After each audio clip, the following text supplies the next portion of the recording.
Hello, and today we're going to be doing parabolic motion because I feel like it. So that's parabolic motion. Sorry for awful handwriting, I haven't used this in a while. So, what is parabolic motion? Well, it's pretty easy actually. You just get something that looks quite difficult in the equation. So if we take a question here. So John kicks a ball, and the ball does projectile motion with an angle of 53 degrees to the horizontal. Its initial is 10, maximum height it can reach.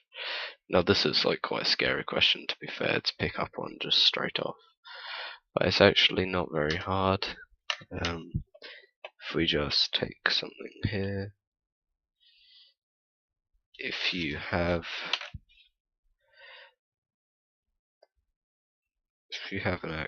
axes like these,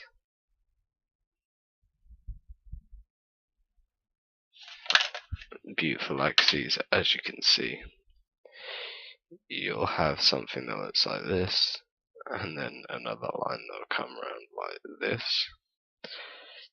This line here represents the velocity, so it'll be 10 meters per second, the initial velocity, so u equals 10. You'll have, this is your vertical height, y, and horizontal height, x. Now you have an angle here. We're told that this is 53 degrees. Now we need to resolve. So if we resolve in the horizontal direction, we will get, if we bring a dotted line down here, have a right angle here, we have A, H, and O. So if we resolve horizontally, take the force component and this component, we'll have 10 sine 53. If we resolve in the other direction, we'll have the opposite, so it'll be 10 cos 53. Okay, find its maximum height it can reach. So for the maximum height, what we need to say is this point here, and at its maximum point, the final velocity is going to be 0, so v equals 0. And this is because it's the point where all of the initial velocity has gone up, and it's the point just before it turns. So at this point here it's going up, and at this point here it's going down, but in this point here it's just stationary. We call it a stationary point. So we use a simple CVA equation. S, U, V, A, and T. So the initial velocity is the component that we did before. We're sorting out things vertically, so we'll use the vertical component here. So that would be the y, resolving here, 10 sine 53.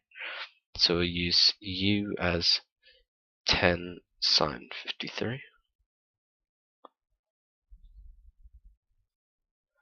We want to know this s value here. This is a question mark.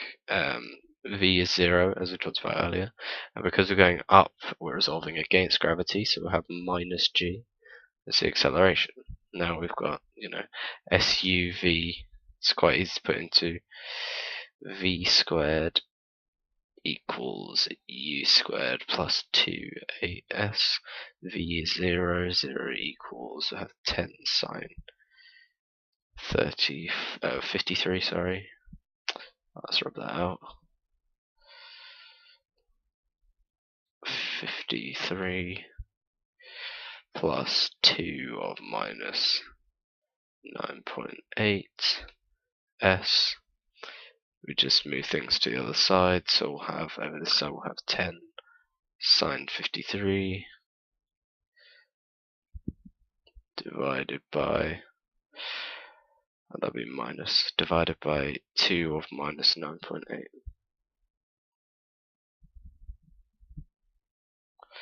That will equal s, so s will equal, put it on my calculator,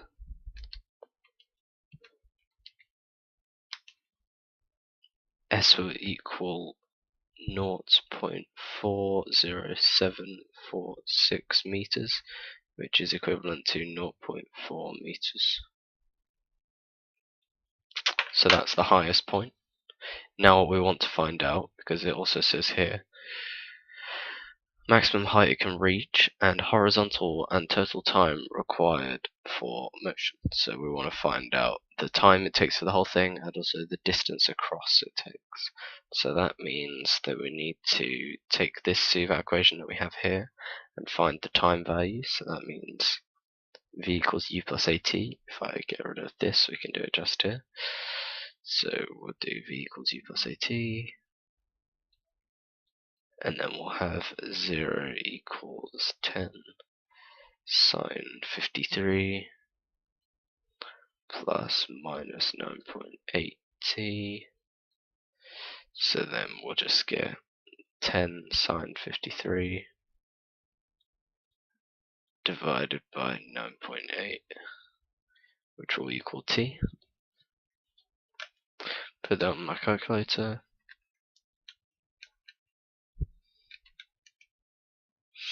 So t equals 0.8149, and because we've gone to this point here where it's 0, because this is a this isn't affected by air resistance, whatever happens on this side here, this side 1 from this dotted line, which was very terribly drawn, is exactly the same on this one. So the time it takes to get there is the same as the other side. They're exactly symmetrical. If you put a mirror down the side here, you'd get the same thing. So that means that this times by 2 equals the total time, so it'd be 1.62 to 3 significant figures seconds. Now it asks us to find the horizontal displacement and the total time. So we found out the total time. Now the horizontal displacement, all we need to do is we need to do a CVAT equation. CVAT equation using t. No, we don't. We just need to say that speed equals distance over time.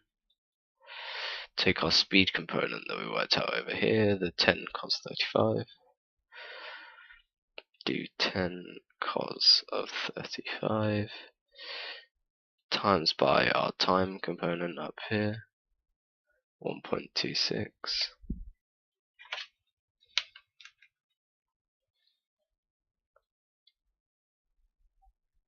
Oh, 1.62, sorry.